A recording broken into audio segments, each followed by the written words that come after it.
Hi, in today's video, we're going to go over some of the different things that can happen when a home goes under a contract. And we're going to look at what typically happens. Now, keep in mind, every situation is different. Now, just because we go over a scenario in a video doesn't mean in real life or in your particular situation, it's going to be different. So this is just going to give you some general information.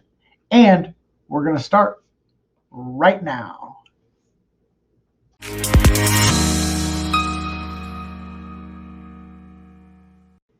Okay, the first what if scenario we're going to talk about is what happens if something is found on the home inspection. Now, if you haven't checked out my home inspection video, I'll go ahead and leave that on a card above, and that's going to be on the 25 most common items found on a home inspection. But basically, when a home inspection is done, the buyer has three options. Okay, the buyer can take the home as is and release the contingency. The buyer can ask the seller to make some repairs, or the third option for that buyer is to say, you know what, hey, there's too much wrong with the house. I don't want the house anymore. Okay, so those are the three items that can happen. Now, typically what you'll see is you'll have the home inspection done. They're going to spend 3 hours at the house. They're going to find something wrong. Okay, but what you'll usually find is a buyer will ask for health and safety issues. Okay. Now, if you're a seller, one thing you want to be careful of is you don't want to buy your home back. And here's what I mean. Let's say it's a $200 or $300 repair, and you're like, you know what, I just don't want to make it. Well, then guess what? That buyer at that point could say, you know what, I'm out of this deal and I'm walking. Well, then guess what? The next buyer, you have to disclose all known material defects. So you'd have to disclose that issue to the next buyer. So there's a good chance that the next purchaser will have you make that repair. Okay. But with those three options, what you'll typically find is the seller, or excuse me, the buyer will ask for some repair. And then again, it's a negotiation. But you want to be careful if you're a seller about buying your home back. Okay, the next scenario is one of the requirements when you buy a home is if you're getting financing is the lender is going to require a termite inspection or a wood destroying insect inspection. Okay, termites, believe it or not, cause more damage to homes every year than all the natural disasters combined. So termites are a big deal. Now, what happens if they find termites? Now, if they find termites, hey, the buyer can't just wig out and say, you know what, I'm not buying the home now because there's termites. Okay, what usually happens is the buyer pays for the termite inspection. That usually runs around about $100. And then if they find termites, then the seller is going to be responsible for treating the home and then for the issuance of a wood destroying insect warranty for a year. So if they find termites, the seller has to treat for it. It's usually boilerplated in the contract. That's already agreed to. Okay. Now, if you're a seller, I did a video on termites, and I'll include a link to the card above. But if you're a seller, one of the things you can do proactively is if you have an old wood pile, get rid of that wood pile because chances are termites are in that wood pile. Another place you'll see termites is in an old stump. So you want to go ahead and take care of that stump because that's going to be far less than treating the entire home for termites. But if they find termites, they're going to ask the seller to treat for it. So keep that in mind. Now, if it's a VA purchase, one of the unique things about on a VA purchase, the seller will pay for the termite inspection on a VA loan. So just keep that in mind. But that's the what if scenario if they find termites in the property. All right, the next contingency deals with financing. What if the buyer's financing falls apart? What happens? Okay, now in the contract, typically it's written as to it's contingent upon the buyer financing. So if the buyer's financing falls apart, then what will happen, and the lender will notify all parties, and then typically what happens is the earnest deposit is released back to the purchaser. Okay. Now, if you're selling a home, one of the things you want to consider is how can you prevent or how can you minimize a buyer's financing falling through? Okay. Number one, you want to look at the lender. Is the buyer using a local lender? Now, if you're buying a home and you're competing in multiple offer situations and you're using an out-of-state lender, well, believe it or not, you're already one step behind, because a lot of times, all else being equal, that listing agent or that seller will defer to the local lender. So you want to make sure you're using a reputable local lender. Another thing to consider is look at the down payment. Okay, let's say you have two offers and one person is coming in with 20% down payment and the other one is only using a 5% down payment. You typically, that more down payment is going to lean towards a stronger buyer. So sometimes it's not just price, it's the terms. So you want to look at the contract in totality and look at all the terms if you're selling a home and looking at multiple offers. All right, in this next scenario, what if you subscribe to my channel? You would just go ahead and hit that little subscribe button.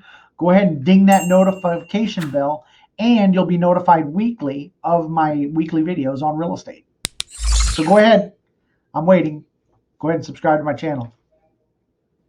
All right, this next issue, boy, this is a fun one. What if the home does not appraise? Now, it really depends on the financing. If the buyer is obtaining VA financing, the VA requires the VA escape clause. Okay, and what that means is if the home does not appraise, then that buyer can walk away from the deal. Okay, now if it's an FHA deal, then the buyer has the option of walking away. The home must appraise for at purchase price or higher. But if it's an FHA deal, that buyer has the option of walking away. Now, if it's a conventional financing, then what you have to look for, and again, it boils down to terms, is you have to look at, did the buyer's agent write in, home must appraise for purchase price or higher? Because what that's saying is, even on conventional financing, if they write that condition in there, that the home must appraise. Now, what the bank cares about is it appraising for the loan amount. But if that buyer's agent writes that in there, now you got to worry about, hey, is the home going to appraise? Okay, so again, it boils down to terms. Look at all your offers and look at all the terms, because sometimes what'll happen is if you get a competitive market like we've been in, where it's a strong seller's market, you'll get multiple offers and they'll go up and up and up and they'll have escalation clauses. But then on the back end, you have to worry about that home appraising for the purchase price. Okay, and when a home doesn't appraise, nobody's happy. The buyer's agent's not happy, the buyers are not happy, the sellers are not happy, and neither is the selling agent. Okay, it throws a big wrench into the situation there. So the buyer still can bring money outside of closing, but in some situations, they may not have those funds. So sometimes what can happen, and this is going to tick people off, especially sellers, is they may have to renegotiate that purchase price. Okay, and again, you want to look at, if you have multiple offers on the table, you want to look at all of the options, because sometimes what a buyer's agent will write in will say, a buyer will pay $5,000 over the appraised amount. So you got to really read the contract and look at all the scenarios as to see how that works out for your situation. But again, every situation is going to be different. All right, we're going to go back again and look at appraisals. Now, what if you're selling a home and you're offering the buyer the opportunity to do FHA or VA financing, and they do the FHA or VA appraisal, then they come back with another item to repair. So a lot of times what you'll see on an FHA deal or a VA deal, they'll have like peeling paint or a missing handrail or a tripping hazard. Okay. Now what will happen, all right, as part of condition of their financing, that issue has to be addressed. So what would happen is, let's say it's missing a handrail. That FHA appraiser goes out to the property, notes that there's a missing handrail, and then what they do is they're going to say, hey, you need to repair that handrail, and the appraiser has to go back out and to confirm that that handrail has been repaired. So if you're a seller and you're selling your home with VA or FHA financing, be advised and be proactive. And if you know that you have a stairwell that's missing a handrail, go ahead and have that repaired. Okay. And that is one of the things that can happen if it's an FHA or VA appraisal. All right, this next scenario, this one's a fun one. Okay. And this happened to me a couple months back. Okay. And that is, what if you have a home under contract and then it becomes damaged? For example, in this particular situation, the sellers woke up, it was under contract, and the sellers woke up and they could hear water running. Okay. And for some weird reason, what happened was the water line leading to the upstairs bathroom sink, it started leaking. I should have turned off my phone, but it started leaking and there was water throughout the upstairs. So they had water damage. So what they had to do is they had to contact their insurance company and they had to dry out the property. And it took care of, it was the kitchen flooring was destroyed, the bathroom flooring was destroyed, and the carpet got wet. Now it was a clean water break, which was good. It wasn't sewage or anything like that. So they had to dry out the property and take up the flooring. Well, that bill in of itself was $4,000. Now, thankfully, they had great insurance. Just the bill to dry out the property was $4,000. Now, they had to repair that property. Okay. That bill was about $7,000. Okay. Now, the home was under contract. Now, and you can keep in mind in this day and age, what we're dealing with right now with the pandemic, you had all these suppliers and everything like that. We're waiting for supplies. So what we were able to do in this scenario is that we were able to, we got the estimate for the repair, which from the insurance company was $7,000. And the sellers had to escrow $10,000, which means the title company is going to hold back $10,000. They're going to close on the property, but they're going to keep $10,000 of the seller's proceeds in escrow. And then once those repairs are done, then they're going to send the appraiser back out there to confirm that those repairs have been completed. And then they're going to pay off the firm that did the repairs. And then the seller is going to keep the rest. But usually what will happen is the title company is going to hold back 1.5 times the repair amount. So that's what happens if a home is damaged during the escrow process. And you might see the same thing in wintertime. Let's say during the inspection, the roof is bad and it needs to be repaired. Well, they can't repair the roof in the middle of January. So what they'll do is they'll say, hey, we'll escrow that money 1.5 times and then make the repair in the spring when the weather clears up.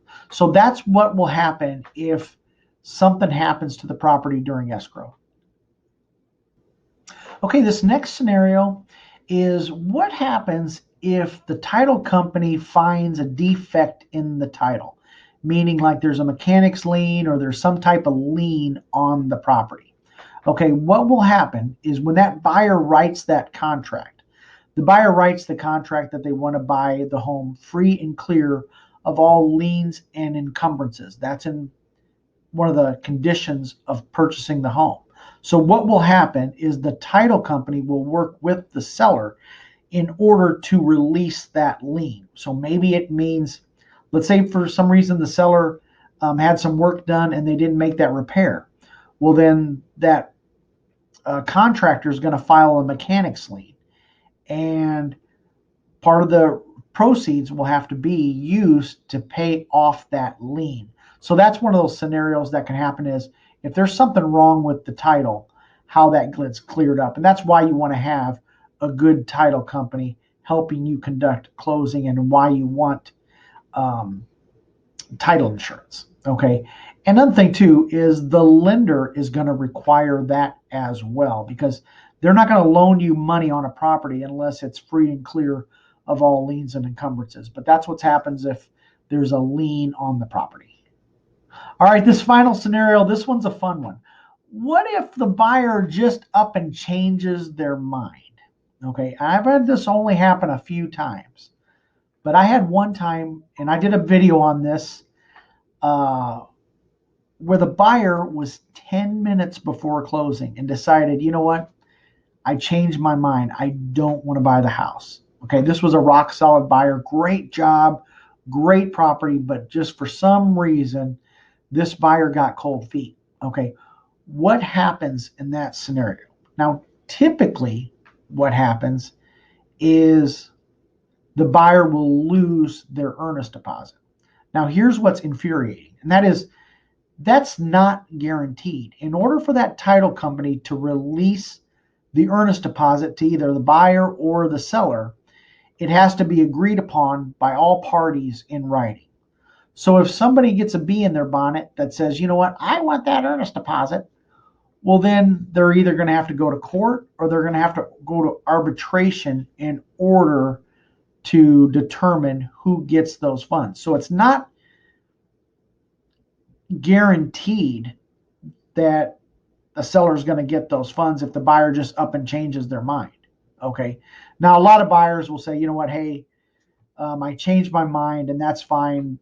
They deserve the earnest deposit and let it go. But sometimes they don't. So keep that in mind when if a buyer just up and changes their mind.